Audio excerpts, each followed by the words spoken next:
शांति।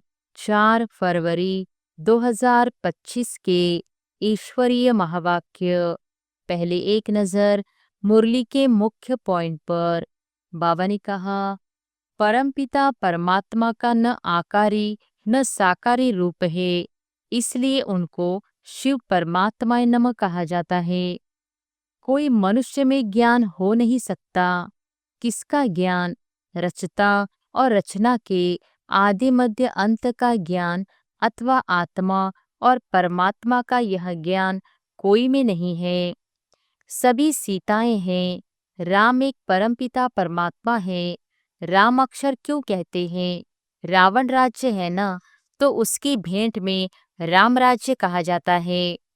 भले मनुष्य दान पुण्य करते हैं, परंतु पवित्र आत्मा तो एक भी नहीं है। यहाँ कलयुग में है पतित आत्माएं, सतयुग में है पावन आत्माएं। और फिर बाबा ने कहा, बाप आकर तुम बच्चों को अविनाशी ज्ञान रत्नों का दान देते हैं। कहते हैं तुम भी औरों को दान देते रहो तो 5 विकारों का ग्रहण छूट जाए। अभी यह अंतिम जन्म पावन बनेंगे तो 21 जन्म पावन रहेंगे। पावन थे, अब पतित बने हो। पतित है, तब तो बुलाते हैं। पतित किसने बनाया है? रावण की आसुरी मत ने। आत्माएं तो एक शरीर छोड़ दूसरा लेती है। कभी स्त्री कभी पुरुष बनती है। भगवान कभी भी जन्म मरण के खेल में नहीं आता। और फिर लास्ट में बाबा ने कहा, भक्ति मार्ग में काशी कलवट खाते थे तो भी कोई मुक्ति को नहीं पाते। वह है भक्ति मार्ग, यह है ज्ञान मार्ग। इसमें जीवघात करने की दरकार नहीं रहती। बाप तुमको स्वच्छ बुद्धि बनाते हैं। स्वच्छ बनते हो याद से। बाप कहते हैं अब नवयुग आता है, उसकी निशानी यह महाभारत लड़ाई है। किसकी भी देह याद न आए, यह है भूतों की याद, भूत पूजा। मैं तो अशरीरी हूँ, तुमको याद करना है मुझे। इन आँखों से देखते हुए बुद्धि से बाप को याद करो। सच्चे सच्चे महावीर महावीरनियाँ तुम हो। तुम्हारा नाम है शिव शक्ति। शेर पर सवारी है और महारथियों की हाथी पर। फिर भी बाप कहते हैं बड़ी भारी मंजिल है। और अब सुनते हैं महावाक्यों को विस्तार से। मुरली का सार। मीठे बच्चे, बाप तुम्हें अविनाशी ज्ञान रत्नों का दान देते हैं। तुम फिर औरों को दान देते रहो, इसी दान से सद्गति हो जाएगी। प्रश्न है, कौन सा नया रास्ता तुम बच्चों के सिवाय कोई भी नहीं जानता है? उत्तर है, घर का रास्ता व स्वर्ग जाने का रास्ता अभी बाप द्वारा तुम्हें मिला है। तुम जानते हो शांतिधाम हम आत्माओं का घर है। स्वर्ग अलग है, शांतिधाम अलग है। यह नया रास्ता तुम्हारे सिवाय कोई भी नहीं जानता। तुम कहते हो अब कुंभकर्ण की नींद छोड़ो, आंख खोलो, पावन बनो। पावन बनकर ही घर जा सकेंगे। गीत है, जाग सजनिया जाग, नवयुग आया की आया। ओम शांति। भगवानु वॉच।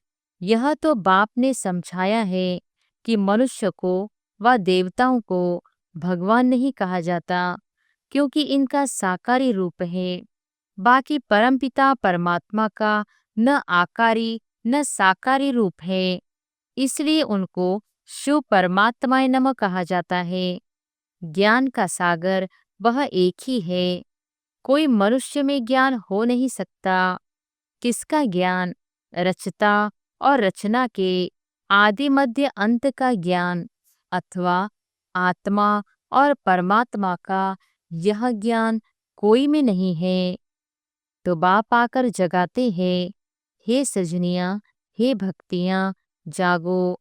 सभी मेल अथवा फीमेल भक्तियाँ हैं, भगवान को याद करते हैं।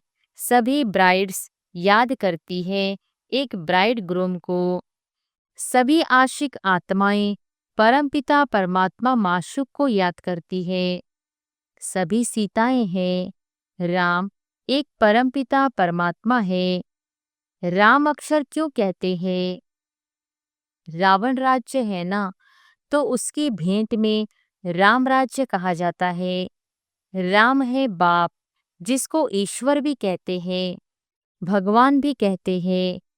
असली नाम उनका है शिव। तो अब कहते हैं जागो, अब नवयुग आता है, पुराना खत्म हो रहा है। इस महाभारत लड़ाई के बाद सतयुग स्थापन होता है और इन लक्ष्मी नारायण का राज्य होगा। पुराना कलयुग खत्म हो रहा है, इसलिए बाप कहते हैं बच्चे, कुंभकर्ण की नींद छोड़ो, अब आंख खोलो। नई दुनिया आती है। नई दुनिया को स्वर्ग सतयुग कहा जाता है। यह है नया रास्ता। यह घर व स्वर्ग में जाने का रास्ता कोई भी जानते नहीं है। स्वर्ग अलग है, शांति धाम जहाँ आत्माएं रहती है वह अलग है। अब बाप कहते हैं जागो, तुम रावण राज्य में पतित हो गए हो। इस समय एक भी पवित्र आत्मा नहीं हो सकती। पुण्य आत्मा नहीं कहेंगे।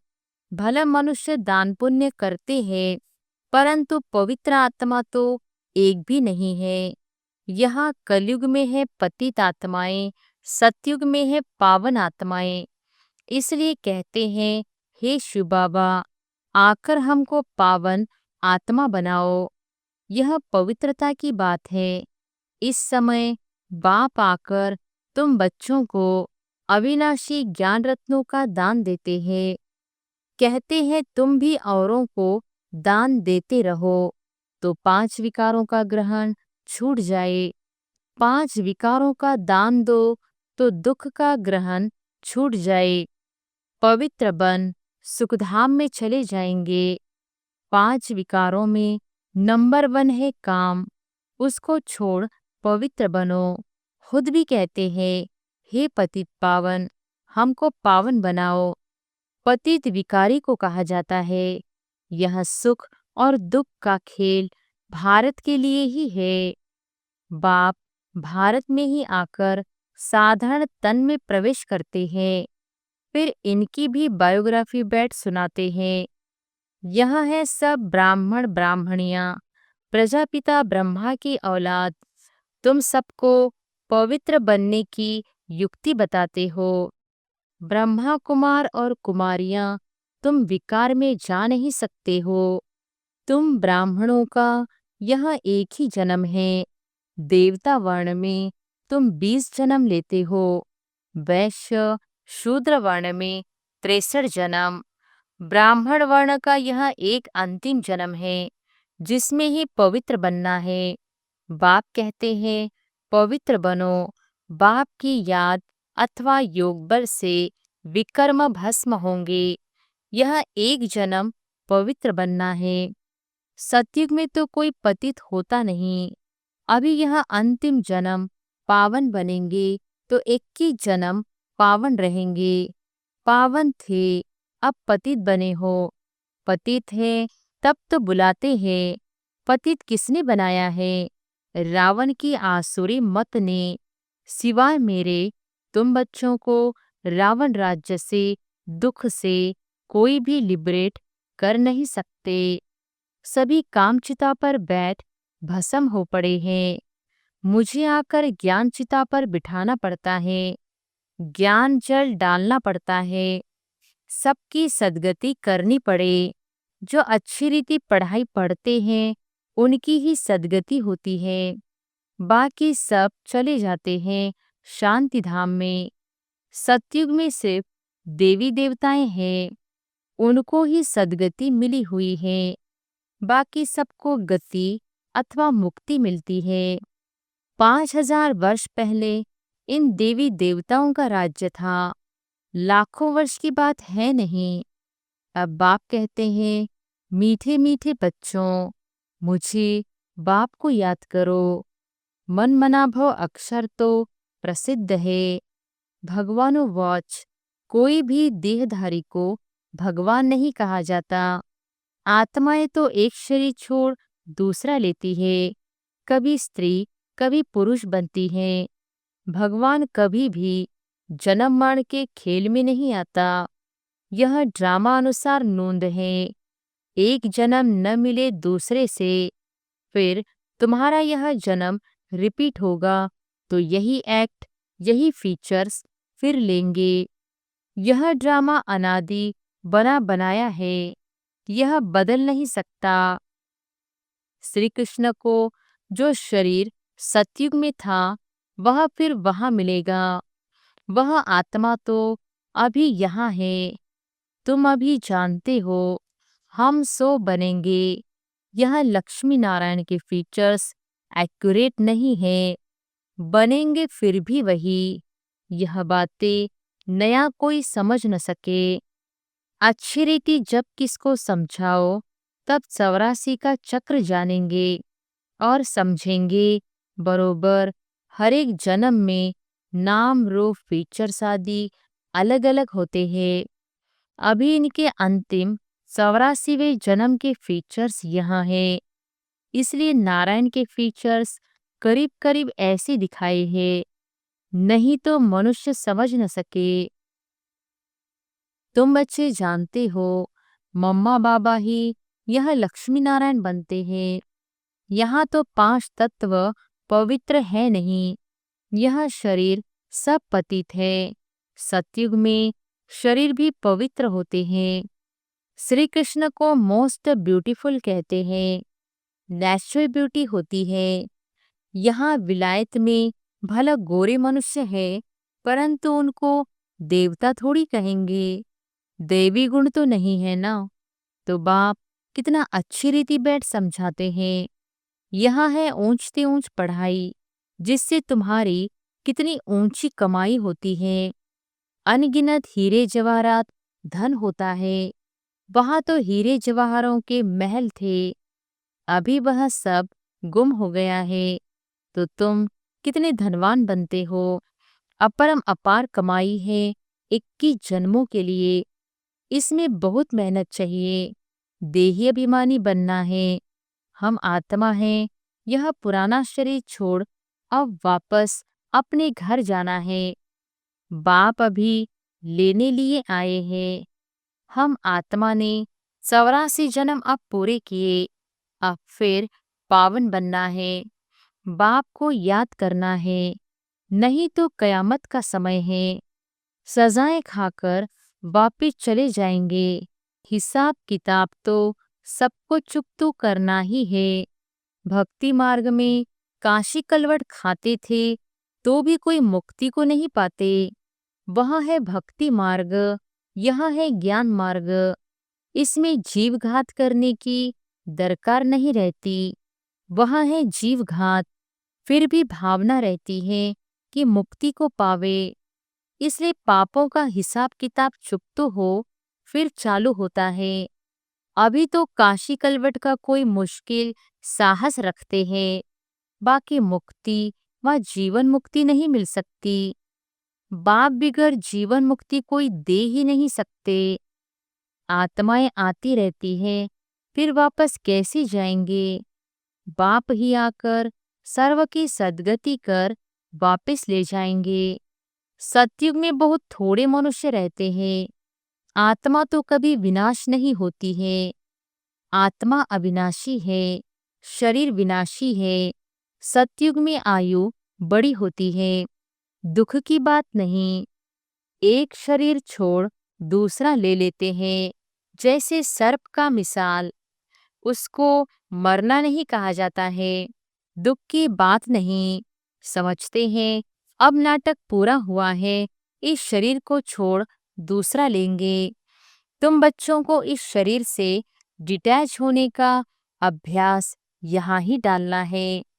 हम आत्मा है, अब हमको घर जाना है, फिर नई दुनिया में आएंगे, नई खान लेंगे। यह अभ्यास डालो। तुम जानते हो आत्मा 84 शरीर लेती है। मनुष्यों ने फिर 84 लाख कह दिया है। बाप के लिए तो फिर अनगिनत ठीक कर भीतर में कह देते हैं। उसको कहा जाता है धर्म की ग्लानि। मनुष्य स्वच्छ बुद्धि से बिल्कुल तुच्छ बन जाते हैं। अब बाप तुमको स्वच्छ बुद्धि बनाते हैं। स्वच्छ बनते हो याद से। बाप कहते हैं अब नवयुग आता है। उसकी निशानी यह महाभारत लड़ाई है। यह वही मुसलों वाली लड़ाई है जिसमें अनेक धर्म विनाश, एक धर्म की स्थापना हुई थी। तो जरूर भगवान होगा ना। श्री कृष्ण यहाँ कैसे आ सके? ज्ञान का सागर, निराकार या श्री कृष्ण? श्री कृष्ण को यह ज्ञान ही नहीं होगा। यह ज्ञान ही गुम हो जाता है। तुम्हारे भी फिर भक्ति मार्ग में चित्र बनेंगे। तुम पूज्य ही पुजारी बनते हो। कला कम हो जाती है, आयु भी कम होती जाती है, क्योंकि भोगी बन जाते हो। वहाँ है योगी। ऐसे नहीं कि किसकी याद में योग लगाते हो। वहाँ है ही पवित्र। श्री कृष्ण को भी योगेश्वर कहते हैं।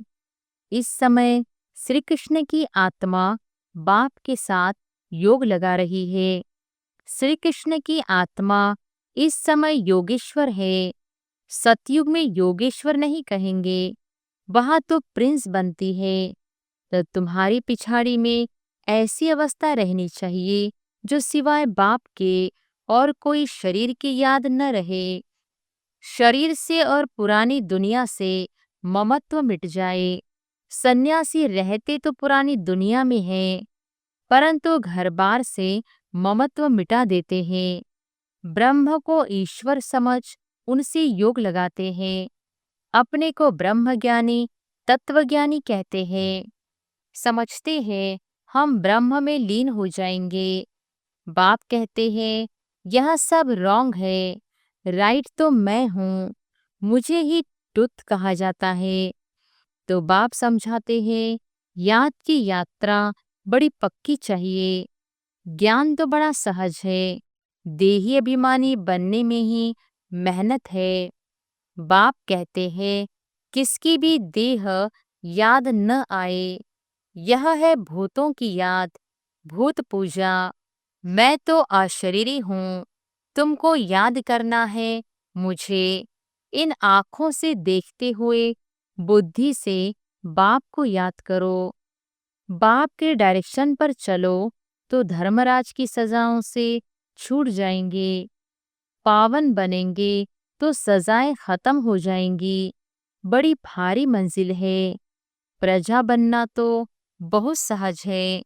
उसमें भी साहूकार प्रजा, गरीब प्रजा कौन कौन बन सकते हैं, सब समझाते हैं।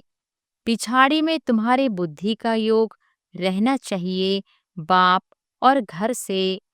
जैसे एक्ट्रेस का नाटक में पार्ट पूरा होता है तो बुद्धि घर में चली जाती है।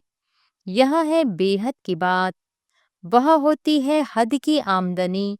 यह है बेहद की आमदनी। अच्छे एक्ट्रेस की आमदनी भी बहुत होती है ना। तो बाप कहते हैं गृहस्थ व्यवहार में रहते बुद्धियोग वहां लगाना है। वह आशिक माशिक होते हैं एक दो के। यहाँ तो सब आशिक हैं एक माशुक के। उनको ही सब याद करते हैं। वंडरफुल मुसाफिर है ना। सब इस समय आए हैं सब दुखों से छुड़ाकर सदगति में ले जाने लिए। उनको कहा जाता है सच्चा सच्चा माशूक। वह एक दो के शरीर पर आशिक होते हैं, विकार की बात नहीं। उसको कहेंगे देह अभिमान का योग। वह भूतों की याद हो गई। मनुष्य को याद करना माना पांच भूतों को, प्रकृति को याद करना। बाप कहते हैं प्रकृति को भूल मुझे याद करो। मेहनत है ना। और फिर दैवी गुण भी चाहिए। कोई से बदला लेना यह भी आसुरी गुण है। सतयुग में होता ही है एक धर्म, बदले की बात नहीं। वह है ही अद्वैत देवता धर्म जो शिव बाबा बिगर कोई स्थापन कर न सके। सूक्ष्म वतनवासी देवताओं को कहेंगे फरिश्ते। इस समय तुम हो ब्राह्मण, फिर फरिश्ता बनेंगे, फिर वापस जाएंगे घर, फिर नई दुनिया में आकर दैवी गुण वाले मनुष्य अर्थात देवता बनेंगे। अभी शूद्र से ब्राह्मण बनते हो, प्रजापिता ब्रह्मा का बच्चा न बने तो वर्षा कैसे लेंगे? यह प्रजापिता ब्रह्मा और मम्मा वह फिर लक्ष्मी नारायण बनते हैं। अब देखो, तुमको जैनी लोग कहते हैं हमारा जैन धर्म सबसे पुराना है। अब वास्तव में महावीर तो आदिदेव ब्रह्मा को ही कहते हैं, है ब्रह्मा ही, परंतु कोई जैन मुनि आया तो उसने महावीर नाम रख दिया। अभी तुम सब महावीर हो ना, माया पर जीत पा रहे हो, तुम सब बहादुर बनते हो। सच्चे सच्चे महावीर महावीरनिया तुम हो। तुम्हारा नाम है शिव शक्ति, शेर पर सवारी है और महारथियों की हाथी पर। फिर भी बाप कहते हैं बड़ी भारी मंजिल है। एक बाप को याद करना है तो विकर्म विनाश हो और कोई रास्ता नहीं है। योग बल से तुम विश्व पर राज्य करते हो। आत्मा कहती है अब मुझे घर जाना है। यह पुरानी दुनिया है, यहाँ है बेहद का सन्यास। गृहस्थ व्यवहार में रहते पवित्र बनना है और चक्र को समझने से चक्रवर्ती राजा बन जाएंगे। अच्छा, मीठे मीठे सिकिलधे बच्चों प्रति मात पिता बाप दादा का याद प्यार और गुड मॉर्निंग। रूहानी बाप की रूहानी बच्चों को नमस्ते। धारणा के लिए मुख्य सार। पहली पॉइंट, धर्मराज की सजाओं से बचने के लिए किसी की भी देह को याद नहीं करना है। इन आँखों से सब कुछ देखते हुए एक बाप को याद करना है। अशरीरी बनने का अभ्यास करना है, पावन बनना है।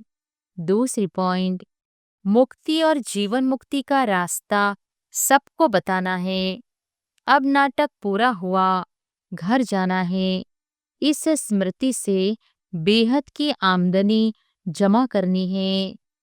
वरदान है, एक सेकंड की बाजी से सारे कल्प की तकदीर बनाने वाले श्रेष्ठ तकदीरवान भव। एक सेकंड की बाजी से सारे कल्प की तकदीर बनाने वाले श्रेष्ठ तकदीरवान भव। इस संगम के समय को वरदान मिला है। जो चाहे, जैसा चाहे, जितना चाहे उतना भाग्य बना सकते हैं, क्योंकि भाग्य विधाता बाप ने तकदीर बनाने की चाबी बच्चों के हाथ में दी है। लास्ट वाला भी फास्ट जाकर फर्स्ट आ सकता है। सिर्फ सेवाओं के विस्तार में स्वयं की स्थिति सेकंड में सार स्वरूप बनाने का अभ्यास करो। अभी अभी डायरेक्शन मिले, एक सेकंड में मास्टर बीज हो जाओ तो टाइम न लगे। इस एक सेकंड की बाजी से सारे कल्प की तकदीर बना सकते हैं। स्लोगन है, डबल सेवा द्वारा पावरफुल वायुमंडल बनाओ तो प्रकृति दासी बन जाएगी। अव्यक्त इशारे, एकांत प्रिय बनो, एकता और एकाग्रता को अपनाओ। अनेक वृक्षों की डालियां अब एक ही चंदन का वृक्ष हो गया। लोग कहते हैं दो चार माताएं भी एक साथ इकट्ठी नहीं रह सकती, और अभी माताएं सारे विश्व में एकता स्थापन करने के निमित्त है। माताओं ने ही भिन्नता में एकता लाई है। देश भिन्न है, भाषा भिन्न भिन्न है, कल्चर भिन्न भिन्न है, लेकिन आप लोगों ने भिन्नता को एकता में लाया है। अच्छा, ओम शांति।